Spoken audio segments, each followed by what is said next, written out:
clearly believe there was a group of people working against you. Do you think President Obama was behind it? I would say that he certainly must have known about it because it went very high up in the chain. I'm not going to make that statement quite yet, but I would say that President Obama had to know about it. Wow. Let's bring in Newt Gingrich, former Speaker of the House, Fox News contributor, and the author of the book Collusion. He joins us today. Mr. Speaker, what do you make of the President of the United States saying that the last president before him had to know about what was going on? Well, you know, I think this whole episode, if you take all of it, if you come up to the big picture, is close to insane.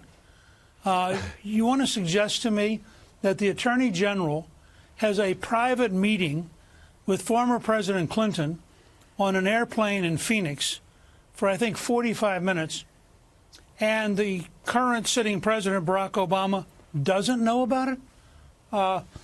Excuse me, just take the press coverage. You think he woke up in the morning, looked at the New York Times, looked at the Washington Post, and he didn't call over and say, gee, Loretta, what were you doing having a secret meeting with the former President of the United States the week that the FBI is going to interview his wife on potential felony charges? Now, Barack Obama is a really smart guy. He was also sort of a control freak. You think the FBI said, oh, we're going to go get a FISA warrant, the Foreign Intelligence Warrant, in order to investigate an American presidential campaign. And nobody thought to mention to the incumbent president? You think that his national security advisor asked to unmask the largest number of Americans ever requested the National Security Agency to be made unknown, and the President of the United States sitting down the hall didn't know about it?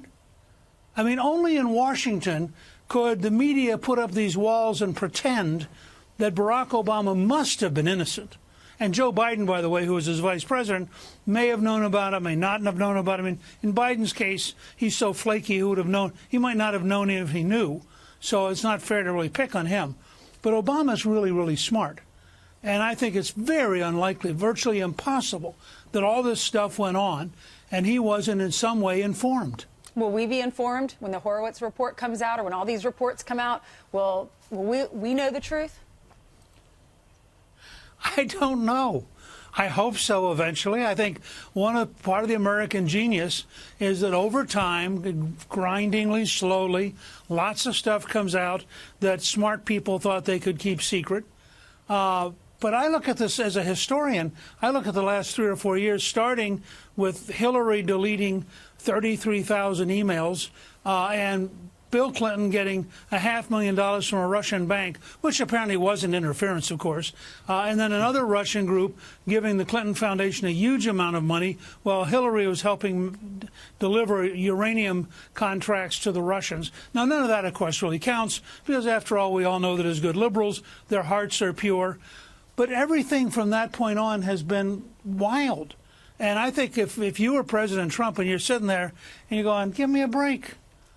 Of course Obama knew about it. Of course, you think Loretta Lynch didn't know about it? I mean, she's sitting there. She's the Attorney General. How could she not have known a lot of this stuff? Good point. All right, Dan? Mr. Speaker, of course, we also had Mrs. Clinton involved heavily in promoting this Skolkovo Russian technology project, where some of the technology companies that went over to Russia were actually donating to the Clinton Foundation, which we later found out, according to some reporting, this technology project, they may have actually been stealing sensitive American technology while some of the companies were donating to the Clinton Foundation. I mean, where is that in the investigation? Well, and again, remember how everyone was terribly shocked that the President Trump indicated he might or might not be involved in reporting to the FBI about a foreign government trying to give him something. Nobody then turned and said, well, if foreigners aren't supposed to be involved in the American campaign, how come the Clinton campaign was helping fund the Steele dossier being written by a former British secret agent? Now, somehow it's okay if you're a liberal and you hire foreigners to do research for opposition research, but we're all going to be terribly shocked if Donald Trump tells the truth. I think that's part of why Trump's base likes him, because in the end he cuts through the baloney And people go, well, yeah, I mean, let's be honest about this stuff. Only the elites who always absolve themselves of anything because their heart is pure would believe this malarkey. All right. Former Speaker of the House, Newt Gingrich. Sir, thank you very much for joining us live today. Lots to talk Thank about. you.